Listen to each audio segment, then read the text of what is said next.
Saya Jenderal TNI Anumerta Ahmad Yani. Selain Jenderal Nasution, sayalah orang yang paling diincar PKI. Karena saya tegas menolak dibentuknya Angkatan Kelima.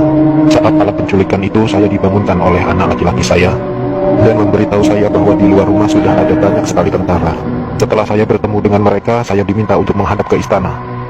Dan ketika saya berbalik badan untuk mengganti pakaian, alamak, mereka langsung menembaki tubuh saya dari arah belakang. Biarlah saya berkorban untuk negara ini, sekarang giliran kalian.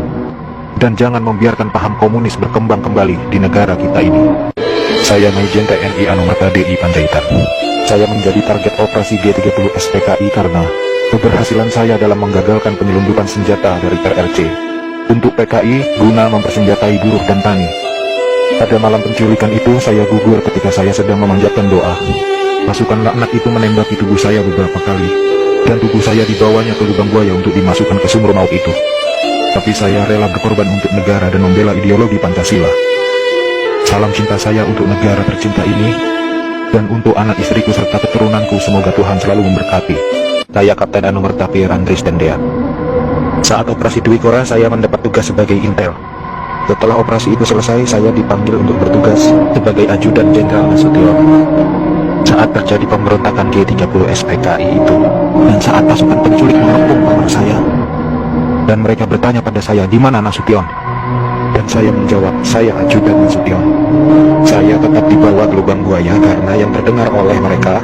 Saya menjawab, saya Nasution, maka dari itu saya dibawa.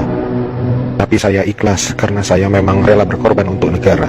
Saya Majen TNI Anumerta Sutoyo Siswani Harjo. Saya salah satu korban G30 SPKI dalam keadaan hidup saat saya dibawa ke daerah lubang buaya. Di sanalah saya mengalami penyiksaan hebat, dipukul, dipopor, dan setelah mereka menembaki bagian tubuh saya. Setelah itu mereka membuang jasad saya ke lubang sumur itu. Mereka itu memaksakan kehendak mereka dengan memfitnah kami dengan adanya Dewan Jenderal yang akan memberontak kepada pemerintah. Kami ini prajurit TNI, sudah disumpah untuk setia kepada negara, maka tak perlu diragukan lagi kesetiaan kami kepada pemerintah dan NKRI. Komunis-komunis itulah pemberontak yang sebenarnya. Saya Aibda Anumerta Karel Satsut Tubun. Saya satu-satunya pahlawan revolusi dari kepolisian. Pada malam penculikan itu, saya sedang berjaga di rumah Bapak Johannes Laimena. Pasukan penculik itu mengira bahwa rumah Bapak Johannes Laimena adalah rumah Bapak Jenderal Nasution.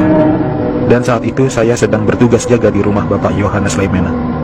Dengan brutalnya para pasukan itu langsung merangsek masuk ke rumah Bapak Johannes. Saya yang mendengar keributan itu segera mengambil senjata saya, dan pasukan penculik itu tanpa ampun langsung menembaki tubuh saya. Harapan saya agar generasi penerus bangsa tetap memegang teguh ideologi Pancasila demi NKRI.